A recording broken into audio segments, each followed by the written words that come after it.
Students, आज इस class में हम बात करेंगे कृदंत प्रत्यय की। तो धातु में जिन प्रत्ययों को जोड़कर संज्ञा, विशेषण और अव्यय बनते हैं उन्हें हम कृत प्रत्यय कहते हैं और इनसे सिद्ध हुए शब्दों को हम कृदंत कहते हैं।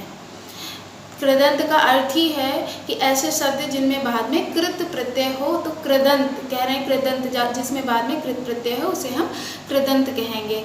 और साथ में ये कृदंत प्रत्यय 3 प्रकार के होते हैं, कृत्य, कृत और उणादि। जिसमें से कृत 7 प्रकार के होते हैं। कृत्य प्रत्यय की ही आज हम चर्चा करेंगे। कृत्य प्रत्यय 7 प्रकार के होते हैं, तव्य, तव्य, अनियर, केलिमर, यत और क्यप और अण्यत। जिसमें से आज हम बात करेंगे तव्य, तव्य और अनियरा प्रत्यय की। तो यहाँ पे ध्यान ये साथ में ये भी ध्यान दीजिएगा कि कर्मवाच्य और भाववाच्य में ही तव्य, तव्य, अनियर का प्रयोग हमेशा कर्म और भाववाच्य में होता है, कर्तवाच्य में नहीं होता है।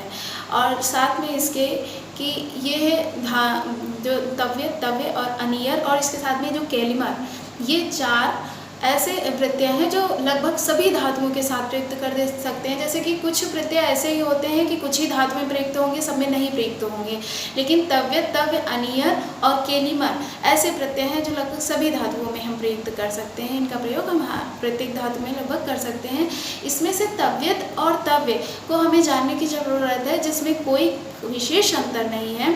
तव्यत से आशय ये है, तव्यत ये सूचित, तव्यत का ता सिर्फ इतना सूचित करता है कि इससे बनने वाले शब्द जो हैं वो स्वरित हैं, और अनियर का रा ये सूचित करता है कि अनियर प्रत्यय से बनने वाले शब्द मध्योदात्त हैं। और लेकिन ये बारीकियां जो है ये वैदिक संस्कृत में महत्वता रखती हैं, उसमें देखी जाती हैं। स्वरित, उदात्त, अनुदात्त उसी में ये सब देखा जाता है। और अगर लौकिक संस्कृत, भाषा संस्कृत में हम देखें तो इसका कोई विशेष वो नहीं है। इसीलिए तव्यत और तव्य एक ही प्रत्यय माना जाएगा, उसमें विशेष अंतर नहीं माना जाएगा। अनियर एक प्रत्यय है अलग से। तो तव्य, तव्य, अनियरा देखते हैं सूत्र। तो सूत्र कहता है कि तव्य, तव्य, अनियरा, जिसकी वृत्ति कहती है धातु रेते प्रत्याशु, अर्थात धातु में हम इन प्रत्ययों का प्रयोग करते हैं। किसका प्रत्यय, किन प्रत्ययों का? तव्य, तव्य और अनियर का प्रयोग करते हैं।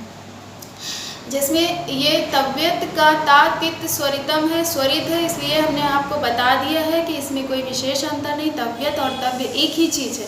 इस प्रकार से आइए हम लोग उदाहरण देखते हैं।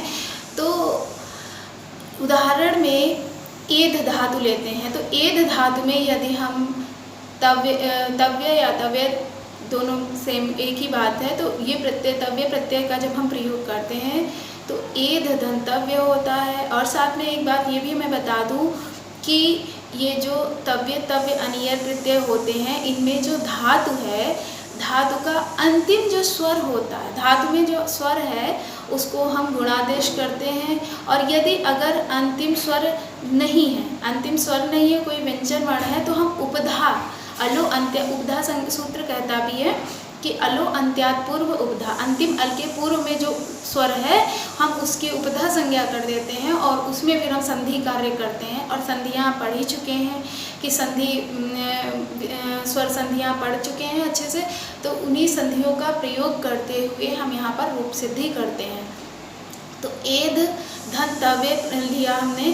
तो अर्ध धातु का सिंह, बलादे इत्यादि सूत्र के द्वारा हम इसमें इट का आगम करते हैं और इस आगम के द्वारा हमारा एधितव्य बनता है, रूप एधितव्य बनता है। और उधर अगर हम एध धातु में अनियर प्रत्यय जोड़ते हैं तो रा का लोप होता है, अनियर में सिर्फ अनीय बचता है। जैसे तव्यत में तव्य बचा था, वैसे ही अनियर में सिर्फ अनियर प्रत्यय में सिर्फ अनिय बचेगा। तो एध धन अनिय और पूरा मिलके बनता है एधनीय बनता है ये। और इसी में हम प्रथमा विभक्ति एक वचन नपुंसक लिंग में एधितव्यम और एधनीयम रूप बनाते हैं।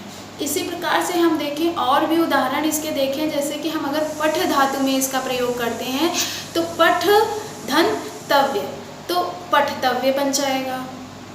उसी प्रकार से अगर हम कह दें पठ धन अनियर तो पठनीय हो जाएगा। और ये तव्य का अर्थ होता है चाहिए करना, पढ़ना चाहिए, ऐसे ऐसे अर्थ मिलाएंगे। और पठनीय, अनियर जब प्रत्यय जुड़ता है तो उसका अर्थ हो जाता है योग्य, पढ़ने योग्य। जैसे दा धातु में अगर हम लगा देते हैं दातव्य हो जाएगा, तव्य प्रत्यय लगाने पर दातव्य बनेगा। और अगर हम धातु में अनियर प्रत्यय लगा जाएंगे तो लगा देंगे तो दानीय बनेगा, देने योग्य के अर्थ में आ जाएगा। तो उसी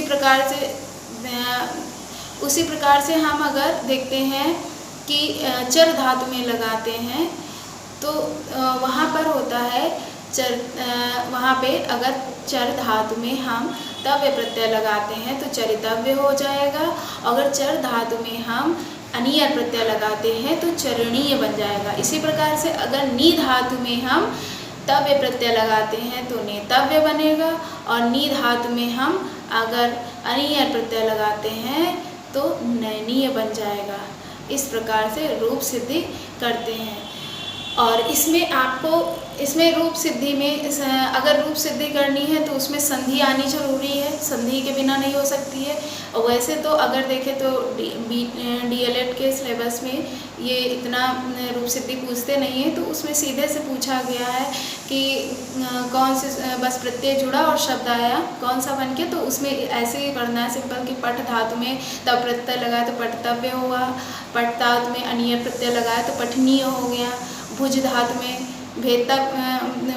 में भोजनीय, अनियर प्रत्यय लगाने पर भोजनीय हो जाता है ना। इस प्रकार से अगर देखें तो मतलब, और साथ में पहचानने का तरीका, जैसे कि सीटेट भी पेपर में भी हमने ध्यान दिया है कि उसमें भी पैराग्राफ दिए होते हैं और पैराग्राफ में पूछते हैं कि कौन से शब्द का में जोड़ के प्रत्यय एक शब्द निकालेंगे, पैराग्राफ से पूछ देंगे इसमें कौन सा प्रत्यय बताइए। तो उसमें भी उसमें आप ये ध्यान दीजिएगा, प्रत्यय पकड़ने का सबसे अच्छा तरीका एक ये भी होता है कि जो प्रत्यय होता है वो आखिरी शब्द में आखिरी अपना वही उसी से जुड़ा होता है। जैसे अनियर तो बार बार पठनीय, गमनीय, चरणीय ये शब्द आ रहे हैं, अनियर प्रत्यय लगा है इसीलिए आ रहे हैं। जैसे पठतव्य, पचतव्य है ना, ये नेतव्य, गंतव्य ऐसे सब मतलब आ रहा है। अगर नेतव्य आ रहा है ना, अभी एधितव्य मैंने बताया इस टाइप से, तो तव्यत प्रत्यय लगा है इसी कारण से आ रहा है। बस एक सत्रीय प्रत्यय ऐसा होता है जिसमें बाद में सत्रीय का कुछ हमें नहीं दिखता है, हमें ना दिखता है बना हुआ, बाकी प्रत्यय में खुद ही वो बाद में दिखता है, पता चल जाता है कि इसमें इसी प्रत्यय का प्रयोग हुआ है। इसी प्रकार से जिस धातु में जैसे ही प्रत्यय लगेगा तव्य या अन्य, तो उसी हिसाब से शब्द बनते चले जाएंगे, क्योंकि इसमें ये ऐसे प्रत्यय हैं मैंने आपको बताया भी, इसमें सभी धातुओं का प्रयोग किया जाता है।